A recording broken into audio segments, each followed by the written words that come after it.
একটা বিষয় অবশ্যই তোমাকে মনে রাখতে হবে, সে বিষয়টা হচ্ছে যে একটি জীবিত কুকুর মৃত সিংহের চেয়ে উত্তম। একটা সিংহ হয়তো অনেক বেশি সাহসী, একটা সিংহ হয়তো সে অনেক বেশি শক্তিশালী, কিন্তু সে যদি মৃত হয়ে যায়, সে যদি ইনঅ্যাক্টিভ হয়ে যায়, তাহলে কুকুর যা করতে পারবে সিংহের পক্ষে তা করা কোনোভাবেই সম্ভব না।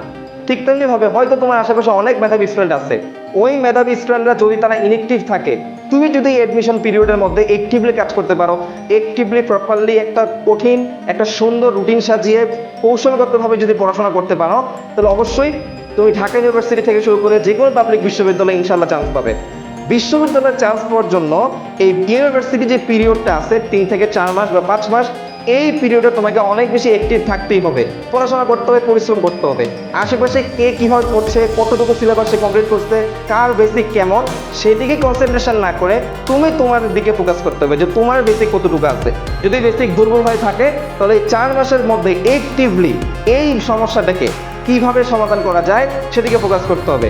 সবসময় জেনে রাখতে হবে যে তুমি সফল হইতে চাও, তাহলে তোমার সমস্যার দিকে ফোকাস করা যাবে না, তোমার গোলসের দিকে ফোকাস করতে হবে। তোমার লক্ষ্যটা আসলে কি, তুমি তোমার লক্ষ্যের দিকে ফোকাস করো, ওই লক্ষ্যকে ইমপ্লিমেন্ট করার জন্য যে সমস্যাগুলো আছে ওই সমস্যাগুলোকে সমাধান করার রাস্তা খুঁজে বের করো। ইনশাআল্লাহ অবশ্যই ঢাকা বিশ্ববিদ্যালয় থেকে শুরু করে যে কোনো পাবলিক বিশ্ববিদ্যালয়ে ভর্তি পরীক্ষা তোমার জন্য অনেক বেশি সহজ হয়ে যাবে, অনেক বেশি ইজিয়ার হয়ে যাবে।